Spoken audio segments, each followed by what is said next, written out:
Bom dia! Hoje é 19 de novembro de 2025. Meu nome é Breno Altman e estamos dando início a mais uma edição do programa 20 Minutos. Francesca Albanese é uma das vozes mais expressivas da diplomacia internacional. Nomeada em 2022 como Relatora Especial da ONU para os Territórios Palestinos ocupados, a jurista italiana, especialista em direito internacional humanitário, transformou o cargo, normalmente técnico e discreto, em uma plataforma de denúncia contra o colonialismo israelense e a cumplicidade das potências ocidentais. Desde o início da ofensiva israelense em Gaza, em outubro de 2023, suas análises e relatórios tornaram-se referência para organizações de direitos humanos e movimentos de solidariedade e também alvo de uma ofensiva coordenada de governos e meios de comunicação. Em 2025, os Estados Unidos impuseram sanções pessoais contra Albanese, acusando-a de apoio ao terrorismo, enquanto Israel e aliados a taxam de antissemita, acusação que ela rejeita com firmeza, afirmando que o antisionismo é uma posição política legítima e necessária diante de um regime de apartheid. Após o Cessar-Fogo de outubro de 2025, divulgou o relatório Genocídio em Gaza, um crime coletivo, no qual sustenta que o que ocorreu foi um genocídio coletivamente perpetrado e globalmente sustentado. Nessa entrevista exclusiva à Opera Mundi, vamos conversar com Francesca Albanese sobre o cenário atual e as saídas estruturais para a questão palestina. Fiquem conosco, já vamos começar.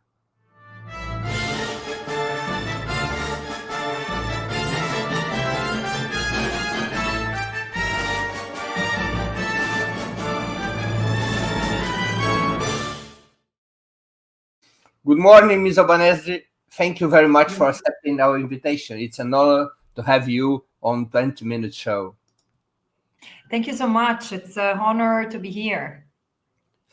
Before becoming the UN Special Reporter on the occupied Palestinian territories, you built a solid career in international humanitarian law. What led you to dedicate yourself to the Palestinian cause and to accept such a politically exposed position? Yeah, I have to say 3.5 years later that when I took on this role, I had no idea of what I was putting myself into, in the sense that I had no idea that I would be called to confront the most significant and imposing powers in the world, as I have done.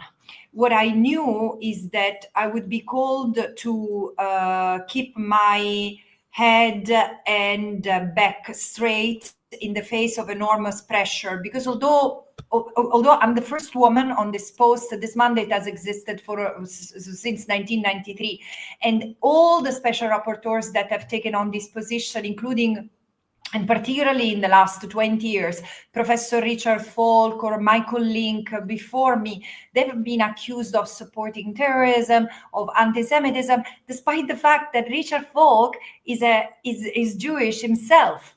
And still, this has not... Like me.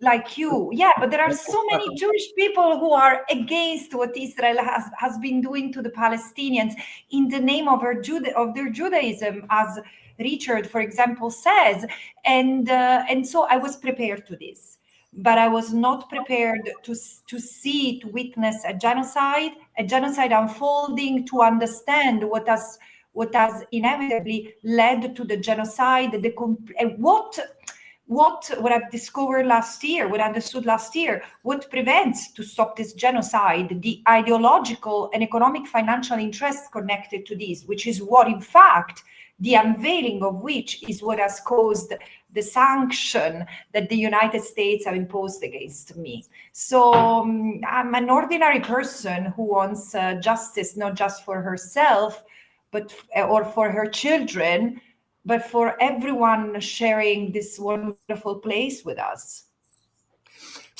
Let's talk about these personal sanctions. Since July 10th of this year, the United States has imposed personal sanctions against you, alleging illegitimate and shameful efforts to pressure the International Criminal Court to act against US and Israeli officials, companies, and executives, as well as accusing you of spreading anti-Semitism and supporting terrorism. How do you view these accusations and the punishment imposed by Donald Trump administration? No, but imagine, I want really, Breno, I want your audience to pause for a second and think of the absurdity of this. Okay, already in May this year, when I was investigating companies, hey, we are talking of Microsoft, Palantir, Google, the large Elbit system, the Israeli military industry. Imagine being told by the American administration that I'm a threat to the global economy and I'm harassing these companies, and because of this and because of contributing to the work of the International Criminal Court, I'm a threat to the global economy and to the security of the United States of America. Do you understand the absurdity and the meaning of this absurdity in 2025? And it goes hand in hand with what has been said to me by the Israeli ambassador. For the first time, I've succeeded in bringing an Israeli political representative to one of my report presentations. So because normally they don't show up because they don't give legitimacy to the mandate. So he came to reinstate the allegations that I'm an anti-Semite, although I've made clear that not only this is totally not the case, and my human rights work started conscious of what anti-Semitism has done to millions of Jewish fellow citizens up to 1 century ago and later, and anti-Semitism is real and vile. But anti-Semitism is discrimination against Jewish people because they are Jewish. It has nothing to do with the state of Israel and its crimes. In fact, for what I'm concerned, Breno, Israel could be Buddhist, Muslim, secular, whatever, and I would still want it to not be an apartheid state. The other thing is terrorism. Come on. I mean, asking for the application of international law is terrorism. However, exhausted the usual allegations against me, Danny Danon, the Israeli ambassador, told me that I'm a witch. Yes, I have read about. I take it. If this is the worst thing that first of all, it's very liberatory to be told by someone who represents a state which is wanted, I mean, whose prime minister is wanted by an international criminal court, that I'm a witch, because who are the witches in history? People have been burned alive for having a strong connection with the nature and with deeper knowledge. And but if this is the worst thing he can accuse me of, I take it. He still remains the representative of a state which is committing genocide, war crimes, and crimes against humanity. And if I had the power to cast a spell, it would be to make sure that these crimes end once and for all. Ms. Albanese, since the ceasefire, the world has been trying to assess the scale of the catastrophe. What is the human and material toll in the current stage of the conflict between Israel and the Palestinian people began in October 2023? Look, I think, first of all, I would like to situate October 2023, as I understand it, in something that gets missed. I do think that many, especially in the pro-Palestine camp, might not understand the full devastating impact that October 7 has had on many Israelis and people who love Israel. Because for decades, there has been this indoctrination. It's been, I don't know if intentional, planned, but however, it has come somewhere. This demonization of the Palestinians like the eternal enemies of the Israelis and wanting to destroy Israel. And I do believe it's scientifically proven today that collective trauma, intergenerational trauma is something that shapes our DNA. So I do believe that Israelis have a higher alertness to to destroy, have like a dormant gene of trauma that has been reactivated on October 7. And in fact, there was a friend who told me, look, for us in Israel, it's not 300 days or 400 days from October 7. It's hundreds and hundreds of days of October 7. So I do think that this is real and we should understand the traumatism. At the same time, the same empathy that people have toward the Israelis should have been there for the Palestinians, for the hundreds and hundreds of horrible days, not similar, maybe different, but still very painful October 7-like days they've had in their life from the Nakba onward, even before the Nakba, and all the more, Breno, all the more, is after October 7 and as of October 9 onward, the worst intention ever verbalized have been executed. And it's true that Israel has brought the Middle East to a point that at least Gaza resembles the Middle Age, even worse than that.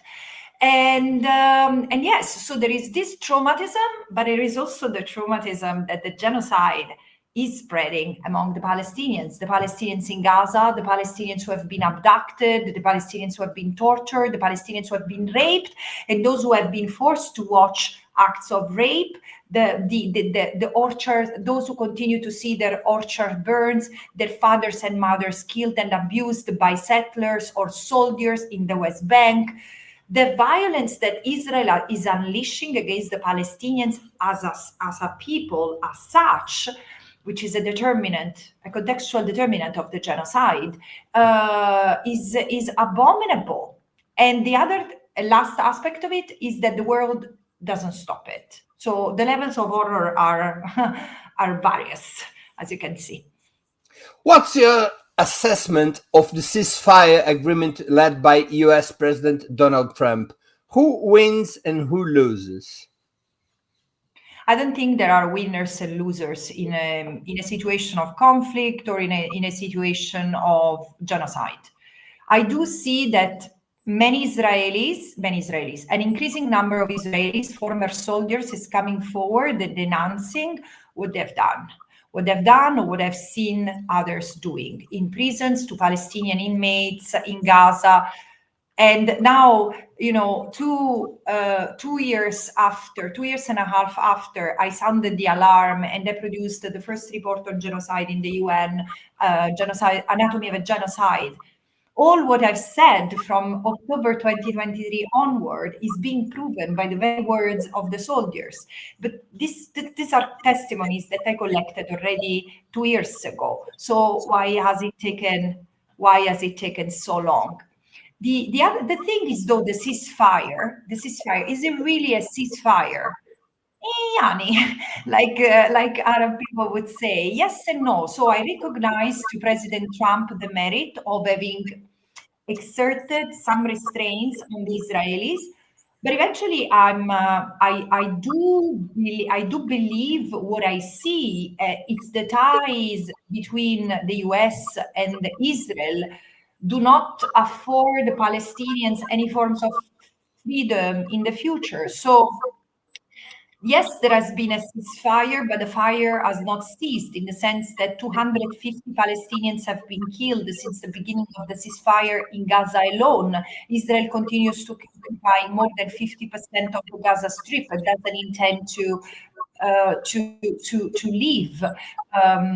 The aid, the 600 trucks of aid for the 2 million people, less than 2 million now, who are homeless, without food, without access to clean water, without access to hospitals. I mean, the situation in Gaza is beyond desperation. It was already bad before October 7. Now it's pretty unimaginable.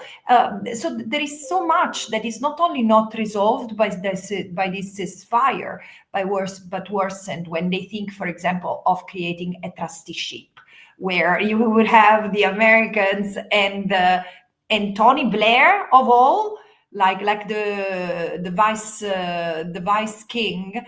No, this doesn't look good for the Palestinians, for their right of self-determination, for international law, because the International Court of Justice has spoken and said that the occupation must be dismantled totally and unconditionally, because it's unlawful and it amounts to racial segregation and apartheid. So the only legal thing Israel should do is to withdraw the troops, dismantle the colonies, not building new ones from the entirety of the occupied Palestinian territory, and make reparations to the Palestinians for the harm done over nearly 60 years of illegal occupation. And this should be the starting point of the international community, and it's not even at the horizon. So you see where we are going. Hamas and the Netanyahu's government are truly committed to the ceasefire? Look, it's hard to say. No, I don't think that the Israeli government is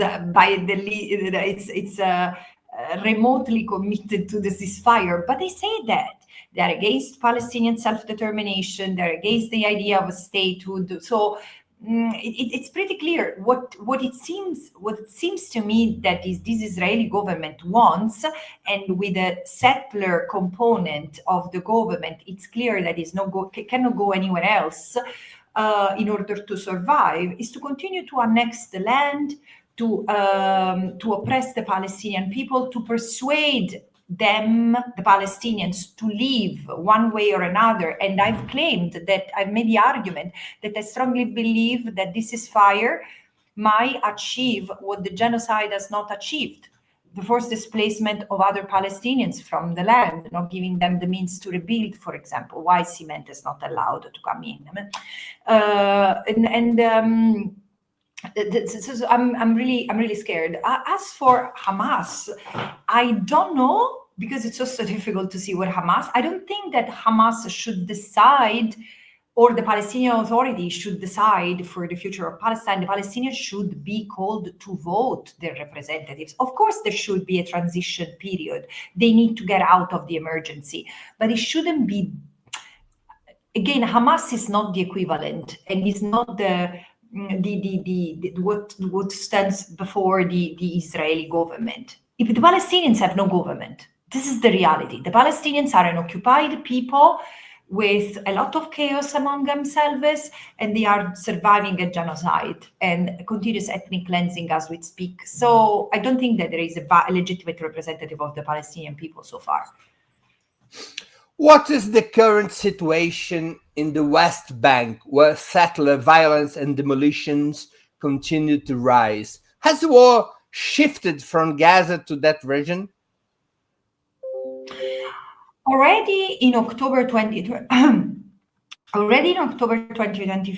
I was in the report that I presented to the General Assembly, Genocide as Colonial Erasure. My second report on genocide, I was explaining that I could see acts of genocide sort of leaking out into the West Bank, primarily the extrajudicial killings.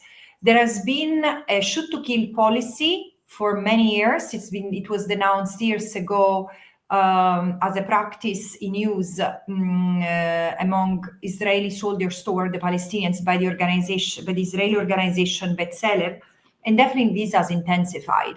Although there was no Hamas presence in the West Bank, Israel has killed over 1,000 Palestinians since October 7, a little longer than 2 years. 200 of those are children. 10,000 Palestinians have been jailed, mostly from the West Bank.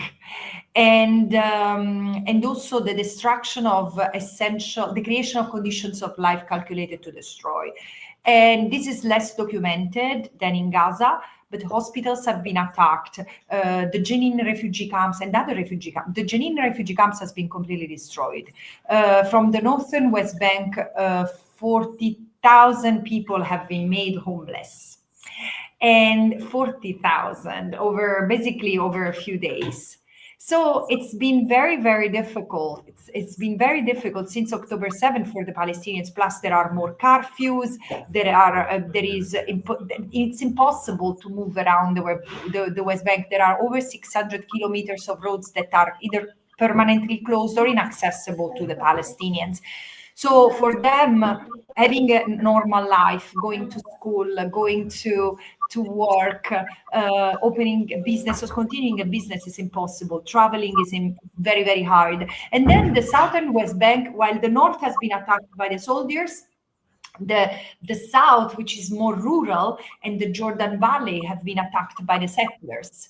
And through various means, on top of the ordinary, throwing sewage, attacking them in the middle of the night. There have been soldiers and violent Israeli settlers arsoning villages, livestock, livelihood orchards, beating up on an everyday basis the Palestinians and the few Israeli activists who go there and try to protect them. So it looks like a circle of hell. You are among the international authorities who most clearly denounce Israel's actions as genocide, an accusation rejected by the Zionist regime and its allies. What arguments support your position? Yeah, in order to determine what is genocide, we need to understand what is genocide. This is defined as a crime at Article 2, supported by Article 3 of the Genocide Convention, which, as we know, was written in the aftermath of the Second World War, and it was so much wanted by a Jewish scholar, Raphael Lemkin, who coined the term genocide. And in fact, Raphael Lemkin had in mind the genocide as destruction of people as such in the settler colonial context. That is not what is reflected in the crime of genocide, which is much more narrower. So genocide is the intention to destroy a group as such, a national, ethnic, religious, or racial group as such. The emphasis is as such, because the people, the group, is not looked at as an ensemble of individuals. The individuals lose their meaning, their value.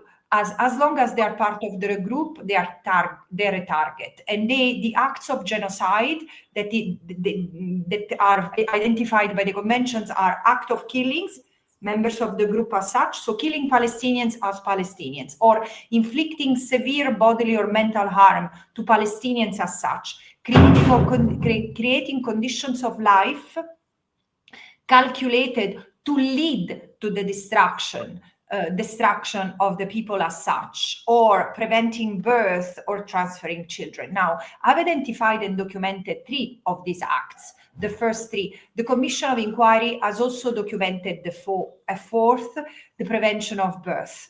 So now there is almost a wall-to-wall consensus among human rights actors, human rights organizations, human rights organizations, both internationally and in Israel.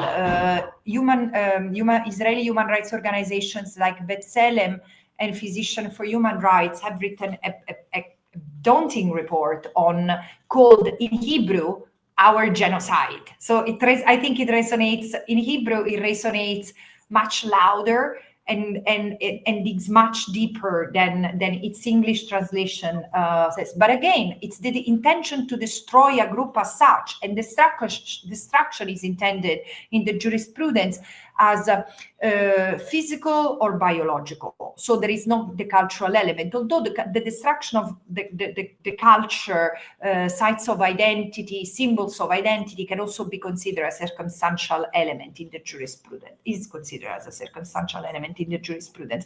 So look, the intent has been said. Targeting the Palestinians as human animals, a nation responsible, subhumans, etc. This rhetorical language, or the Amalek, the ultimate enemy of the biblical Israelites. I mean, this language has been acted upon by the soldiers who have now again they are saying that, but it's fully documented how they have targeted the Palestinians as such, because they had to see no tomorrow in Gaza. There was supposed to be no tomorrow, not just in Gaza, but even in the West Bank. This is the rhetorical language. I don't think that there is a case in recent history that represents a textbook case of settler colonial genocide as this one. Pro-Israel voices claim that the killing of civilians, even on a large scale, is not enough to classify an event as genocide. As examples, they cite Dresden bombing during World War II and the atomic bombs dropped on Hiroshima and Nagasaki, none of which were denounced as genocide. How would you respond to that comparison? Well, first of all, technically, even the Holocaust was not defined as a genocide, but as a crime against humanity. And the fact that Dresden, Hiroshima, and Nagasaki had been destroyed where they destroyed was also a factor in prompting the development of the international legal system that we have today. So that developed after that, in the sense you cannot destroy entire cities as vengeance. Vengeance should not be part of the lexicon of war. Protecting civilians should be a name. And this is, look, I don't dispute the argument that killing civilians is not enough to say that there is genocide. Killing civilians is a war crime. If it's systemic and widespread, so there is an intentional element, can be a crime against humanity. But if there is an additional element, which is the intent through these acts of killing, destroy the group as such, what does it mean, destruction of the group as such? The possibility to live as a group. And this has been done to the people of Gaza. It has been announced, it has been encouraged, it has been incited, it has been acted upon. And the goal was not the genocide in itself. Genocide is normally a means to an end, is normally the culmination of a number of crimes in a situation of conflict. I mean, you might have crimes against humanity and war crimes as part of the genocide, but this is the thing: the legal framework we have is so protective that has a lot of early warning mechanisms, and genocide should be prohibited, should be prevented. Not is prohibited, should be prevented. Instead, every Israel has been met with such a culture of impunity, that has enabled it to arrive to the possibility to destroy a people as such, with the aim kicking them out of the land. Isn't it something that has been done to the Jewish people? Think during the Nazi regime, because in fact, Jewish scholars, Holocaust scholars say, document, and I agree that we do not understand, in as much as we in Europe have studied the Holocaust, we do not appreciate the critical components of it, because the Jewish people started to be genocided in the ghettos, where they were left with medical neglect or starving. They were put in ghetto as part of their isolation from the civil life. They were treated as a subcategory in civilized nations. In Italy, I mean, they were banned from civil profession in 1938 with laws of the state. So this is why I'm saying, my fellow Italians, it's not true that the genocide of the Jewish people happened away from our eyes. No, happened among us. And we just didn't see the Jewish people as equal, and therefore they could be treated as they've been treated. And then the concentration camp started to happen because it was difficult to eliminate it all. In the beginning, that crazy, awful, horrific man of Hitler and his accomplices and companions wanted to get rid of the Jews from Germany, because they were everyone who was Semitic, and the Jewish people were the highest number of Semitic people in Europe. were contaminating the Aryan race, so they had to be pulled out, and it was impossible to pull them out of Europe, because this is something that was realized when when the Nazi regime expanded to Eastern Europe. There were not just 500,000 Jews, there were millions of Jews, and this is where ethnic cleansing was very difficult, and the final solution came to be. So this is why I do believe that we need to understand what's the end game of a genocide, like it has happened in Rwanda, in former Yugoslavia, and it's clearly, so the common element is always hatred toward the other group, dehumanization of the other group. And here the Palestinians have to go. Smotrich and Ben Gvir have said it in their electoral campaign. The Palestinians have three choices: leave. If they stay, they are subjected to the chosen people. They are under us. If they complain, if they react, they will be killed. These are the three options for the Palestinians. So it's very clear where it's going. Given Israel's repeated disregard for international rulings, do the UN and the International Court of Justice still have real relevance? It depends. I think that the UN are more necessary than ever. The UN as an organization is more relevant is more needed than ever in order to preserve the multilateral space that has allowed to prevent a third world war, for example, to preserve peace and stability. Although we need to underscore now more than ever that peace is not the mere absence of conflict. It's something more. It's something that carries value and values. I think that this is the worst moment, the worst existential moment for the United Nations since its creation. There is no going back to the world before. I mean, especially Western countries, Western democracies, so-called quasi-democracies, quasi-liberal democracies, they've lost their pretense of innocence in the past 2 years, because what Israel has been allowed to do to the Palestinians, this is not a distant memory for many, especially the younger generation. For them, this is the genocide in Gaza is memory in the making. They will not have the hope in the heart of those of my generation, for example, who have read what the Holocaust was on history books and promised themselves that this would not happen again. And they would do, I mean, I do have this inside myself. I have this deep sense of reacting to injustice, because injustice is a virus. It keeps on growing if left unaddressed. And I do believe that injustice somewhere is injustice everywhere.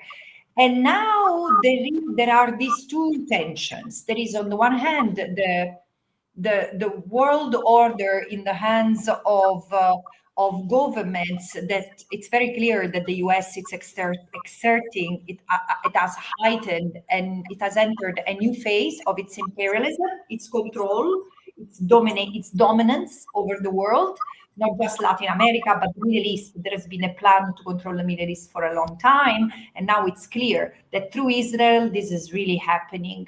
But what puzzles me and disappoints me is the reaction of European governments and African governments, because apart from a few cases, South Africa or Namibia, I mean, many are really already in the pocket of those who are destroying Palestine. They do not even react. I mean, on the one hand, there has been a penetrating Christian Zionism through Catholic churches into the veins of Latin America, Asia, and Africa. Christian Zionism is very strong, not just in the US, but in Europe. In my own country, I see it, but people are not prepared to identify that. You know, Zionism is immediately connected to the Jewish people, but as Eyal Weizman argues and articulates, Zionism is, in fact, as a form of control over Palestine, almost predates the Jewish Zionism. So there is, it's interesting what is happening now. So there are people who are resisting, people who are protesting, and I do believe that in this tension, so the fact that people, ordinary citizens in Italy, for example, there is a huge wave of protest, strikes. It's beautiful to see because they are also connecting Palestine to their own struggles, to how they are paying the price for the ultra-liberal ideologies that have controlled the countries, increasingly so in the last 20 years. And this unity of the struggles is a toxic mix for those in power who are crushing freedom of expression and freedom of assembly even more, but always in the name of Israel. So it's an interesting, but also such a dangerous time, full of potential, but still dangerous. Do you believe that United Nations Resolution 3379 was correct when it compared Zionism to racism? I want to look into this. I want to write a report about anti-Palestinian racism and also analyze how Zionism has been approached. I don't have the answer yet, but I can tell you that as an ideology, I find being Zionism an ideology, I find it appalling that anti-Zionists are punished, are treated as anti-Semite or terrorist. It's unacceptable. It's like someone standing against communism or fascism, because, excuse me, Zionism is an ideology. There are people who might like it, people who dislike it. And no, still, it's a concept of life. And so I'm totally in defense of anyone who stands against any ideology in a peaceful way. In your report, you have denounced not only the state of Israel, but also a broad network of complicity. Which countries and corporations should be investigated for direct participation in the genocide, in your opinion? Surely the United States and Germany and Italy, as the main providers of weapons to Israel in violation of the International Court of Justice order not to transfer weapons in the context of Nicaragua versus Germany for the genocide in Gaza, because the ICJ reminded member states of their obligation not to transfer weapons and components to a state that is committing violations of international humanitarian law. So the court didn't even refer to the Genocide Convention, but to a state that might be committing war crimes, which is clearly what Israel has been committing in Gaza even before October 7, because Israel has maintained an unlawful blockade, which was a collective crime, collective punishment, war crime for 17 years, let alone the various wars that Israel has unleashed. So definitely, I think that these three states should be investigated. The United States more than others, because it has provided Germany and Italy. United States, Germany and Italy. And the United Kingdom, more than anyone else, because they are the states that have provided the highest ensemble of diplomatic, political, military, and commercial support. For example, the European Union is the largest trading partner of Israel, and the reason why there has been no consideration of suspending the agreement is because Germany and Italy have been the staunchest defenders. Although they only on their own, they have a lot of trades with Israel. But then look, I mean, there are so many states. I've listed 62 states. There are so many states that are violating their international obligation and should be investigated for trading with Israel, for trading coal or fuel, or in companies whose big companies of the states. For example, Italy owns 1/3 of the property of Leonardo S.p.A., which is one of the main weapon producers in Europe. It's an Italian arms producer, and it's a supplier.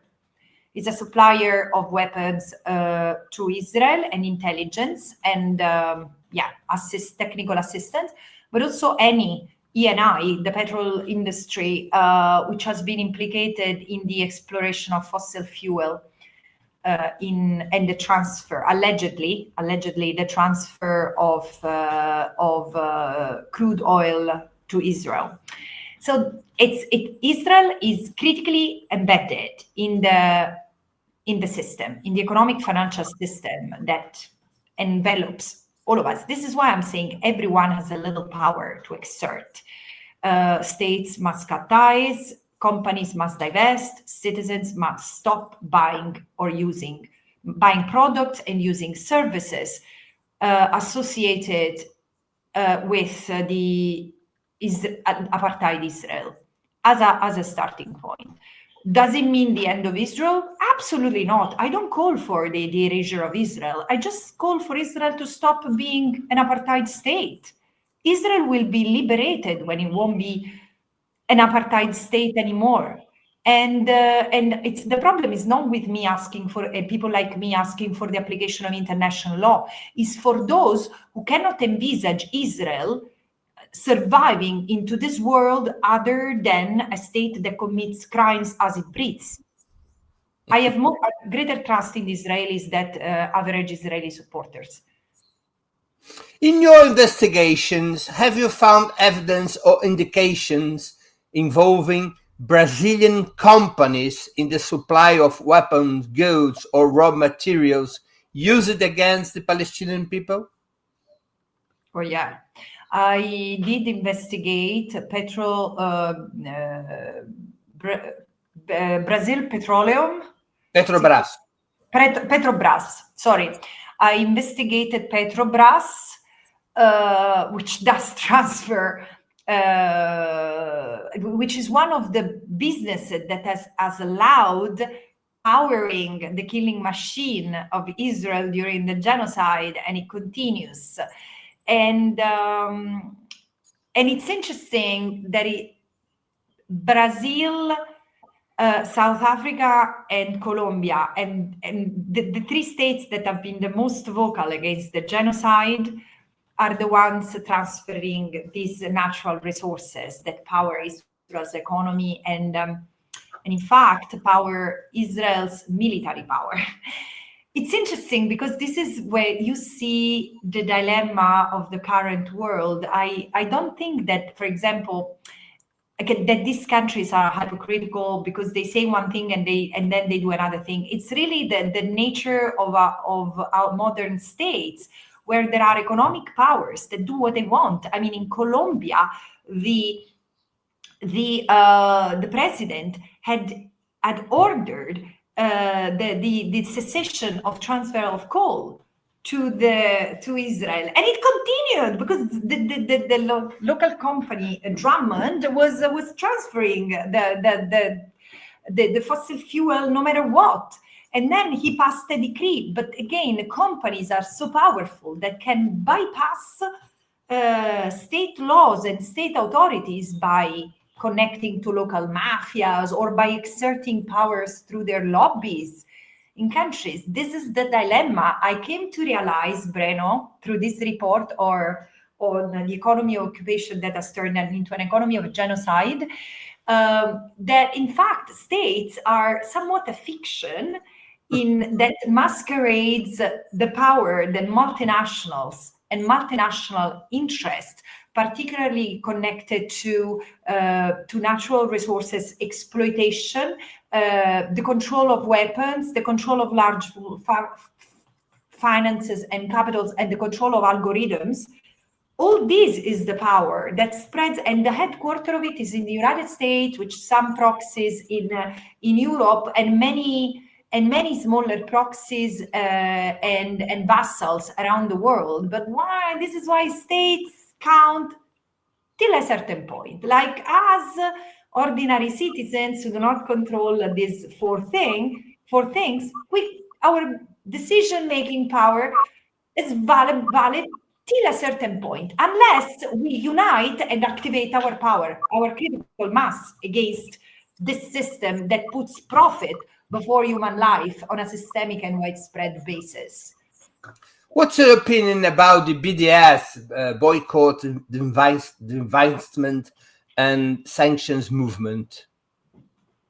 It's quite smart. It's quite smart, quite articulated. It took me a while to fully understand the BDS movement. It's a totally valid cause, what they are called. It's the closest movement I've seen calling for the application of international law. People might not know that, as I didn't know, but the BDS, the boycott, the divest and sanction, which is an articulation of what I said. International law imposes obligation on member states not to aid and assist, so to cut ties from states that commit international crimes, wrongdoings and crimes. Businesses are obliged to divest, and citizens are called upon not being complicit themselves. So BDS makes total sense.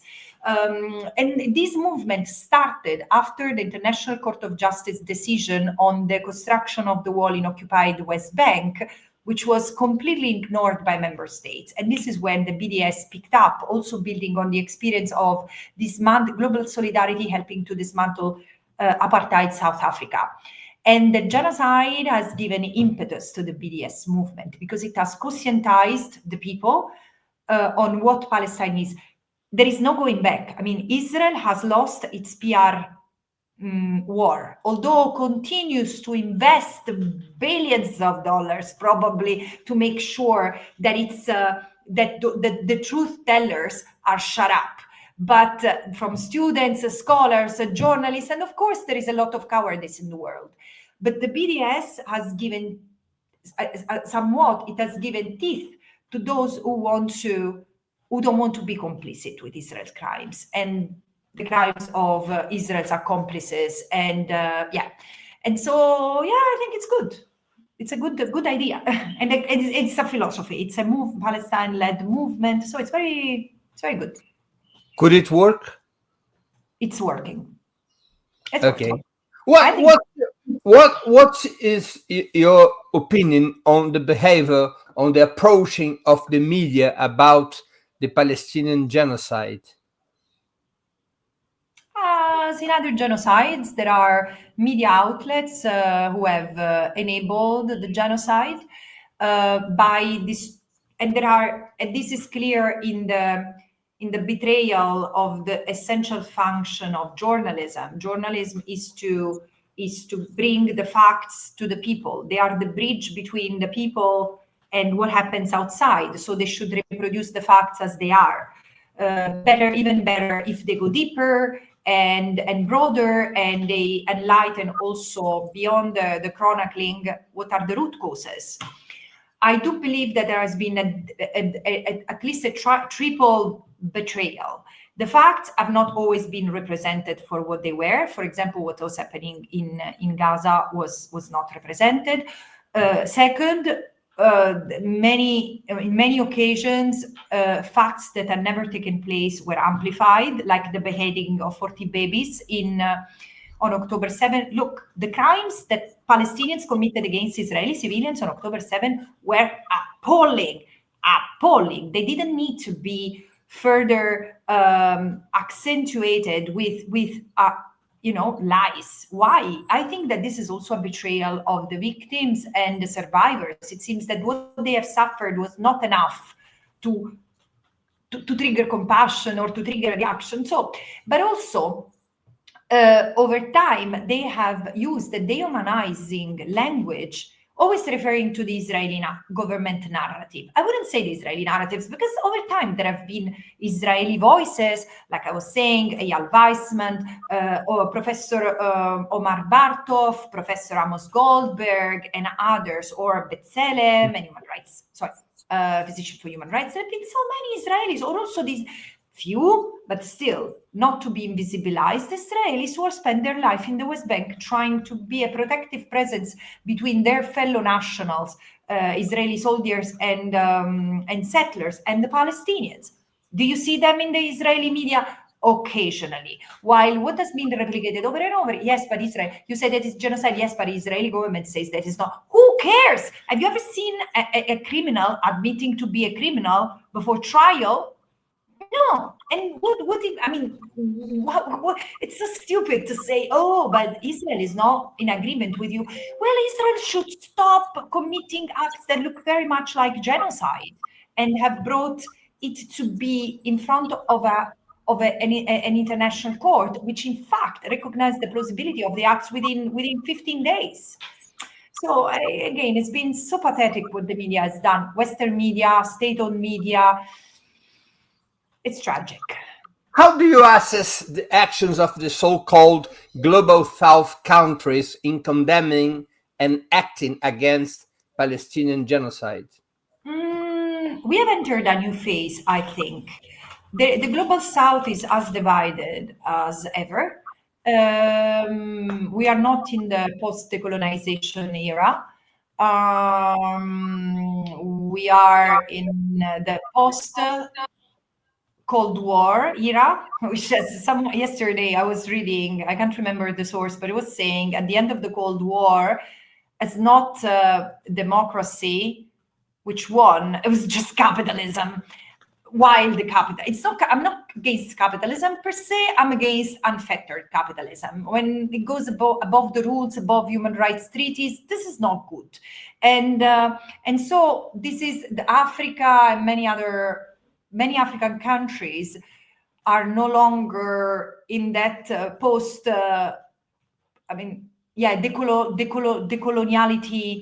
decolonization mood. They have entered the capital system, and they're also their governments are sensitive to the influences from abroad. Does it reflect the will of the people? I don't know. I know for a fact, because I'm reading studies in this respect, that demonstrate how pervasive, as I was saying, is the infiltration of Christian Zionism through churches.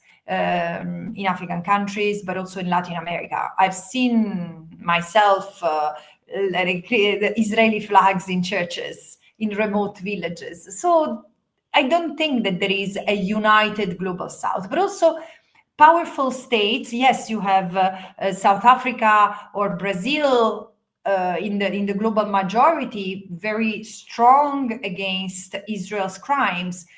But then you have states like India, who goes hand in hand with the Israeli regime. And in fact, it's using the same weapons, it's exchanging intelligence, know-how. Same thing like in Europe, not European Union, but in the European continent. Serbia, look at Serbia, it's very close to the Israeli government. So it's difficult to say today. I'd like to be more precise. Sorry, Breno, the difference is the people. Today, that can be a real globalized movement, united horizontally with students and people who find themselves united against one need. They want justice for themselves and for others. So probably this is the humanistic movement that we have been longing for intellectually for decades. Let me be more precise. Do you think Brazil, Russia, and China do more than they are doing against Palestinian genocide? Could do more? Yes. Yeah. Of course. All of them are mentioned in my report on third state complicity. Look, this genocide is been a collective crime. It's been sustained by parts and parcel of member states not doing what they were supposed to do, meaning cutting ties with Israel. So China, Russia, Brazil, and all other states who want to be in compliance with international law, who are really supporting the people of Palestine, need to cut ties with Israel, starting with arms embargo to putting an end to the free trade agreements they have and commercial ties. What's, in your opinion, what is the structural solution to the Palestinian question? Is the two-state solution historically established by the United Nations still relevant? We should ask the Palestinians. I refrain. I have my own idea, but I refrain from giving it because it's not my personal opinion that counts. What I know is that statehood is not a right in international law. The moment you have a state, its sovereignty, right to non-interference, right to self-defense is affirmed and must be defended. However, the right to exist in international law is not of states, is of people. States come and go, and they can merge, they can separate, but the people are to be protected in their right to exist as people. And the Palestinians, by committing to a two-state solution, have committed to an apartheid solution, where they are segregated across Palestinians with Israeli citizenship and Palestinians in the state of Palestine. So today, the statehood, two states, two independent states, was the solution that 35 years ago the international community agreed upon. This is the only thing on which there has been absolute international consensus for nearly 30 years. Then Israel has started to come back to its senses as an apartheid state and is saying, no, we want everything. And the US is with it today. This solution has not worked. So today, I don't think that the political solution should overtake the legal solution, rights and freedoms for everyone, and then the possibility of them to choose, both Palestinians and Israelis. But the de-radicalization is to happen in the Israeli society, which is fiercely anti-Palestinians. I mean, if the Palestinians were anti-Israelis, I would understand, because they've been genocided for 2 years and oppressed for decades. The Israelis have a deep journey to undertake, because seeing moms like new moms or young women jumping in a gym at the song "Burn Their Village" is one of the most nauseating things I've seen in recent months. In the event of Mr. Netanyahu leaving office and being replaced by a liberal or labor opposition government, do you believe there could be a profound change in the situation? No, I don't think so, because I keep on insisting that Israel, the problems that Israel has are not with Netanyahu himself. Netanyahu should have already moved to The Hague and be tried for war crimes and crimes against humanity and possibly genocide. I strongly encourage the International Criminal Court to formulate that accusation too, because the evidence is there. But I don't think that the problem is Netanyahu. Netanyahu is what epitomizes the problem. The fact is that it's still supported. I mean, have you seen protests after the hostages were liberated?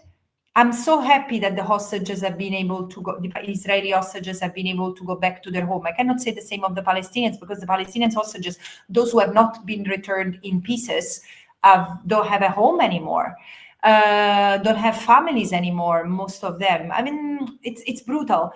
But the thing is that I don't think the Israeli society has realized what they're doing. I think they're still in this bubble of we are the victims. It will be such a crash the moment they see who they are, as we see them. And I have the feeling that at one point, I don't know, but I see myself advocating to protect the Israelis somewhat from what might happen to them if they don't stop being behaving as they do. And their hubris is perceived internationally. I mean, I for the first time, I do see an increasing resentment against the Israelis as such. And I'm afraid of this, because then it carries violence against the people as such. I know for real Israelis who are against this. And I don't want them to be confused among the Israelis who are part of the system.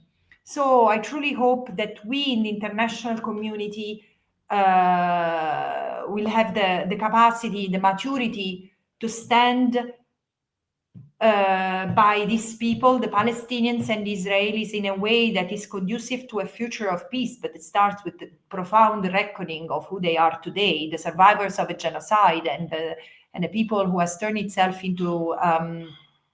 themselves into the willful executioners of a genocide.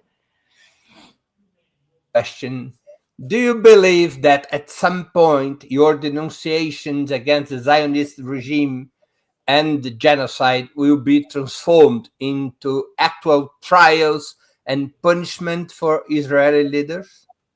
Yes, I do. Do you think it's going to happen at any moment, a Nuremberg trial? No, I don't think that there will be a Nuremberg trial, not immediately. I wish to see that day, but there won't be. There will be, though, the Palestine trials. They've started already with trials with the activation of domestic courts everywhere there are survivors or suspects. So the fact that there are entities like the Hind Rajab Foundation or spontaneous organizations of lawyers, I've seen this happening in my own country, in Italy.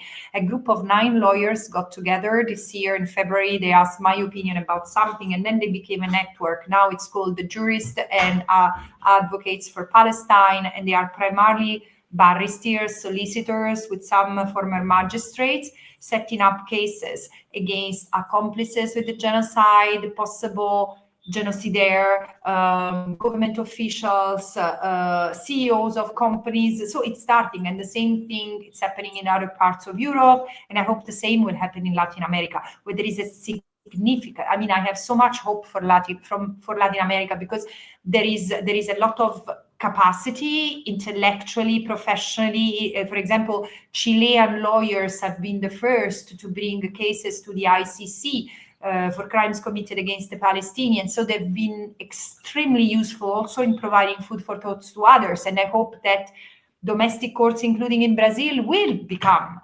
places not for further impunity, but for justice. This is the Palestine trials that I see happening. It's a matter of time, and I hope to see that day. I'm working to see that day happen sooner than never.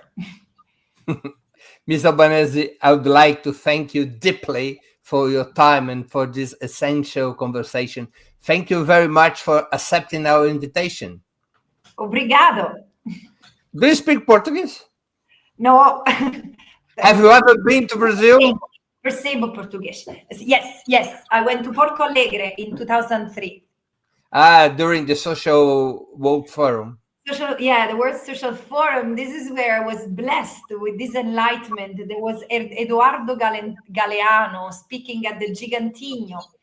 Oh my God, it was 30,000 people. It was phenomenal.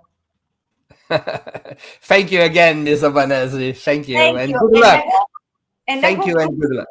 I hope to visit Brazil next year in March. So we'll see. You are going to be welcome, certainly. Thank you so much. Thank you. Bye-bye. Também agradeço a todas e todos que assistiram a esse programa, em especial aquelas e aqueles que puderam fazer contribuições financeiras ao nosso site e ao canal de Ópera Mundi no YouTube. Sem vocês, nosso trabalho não seria possível e não faria sentido. Um grande abraço a todas e a todos.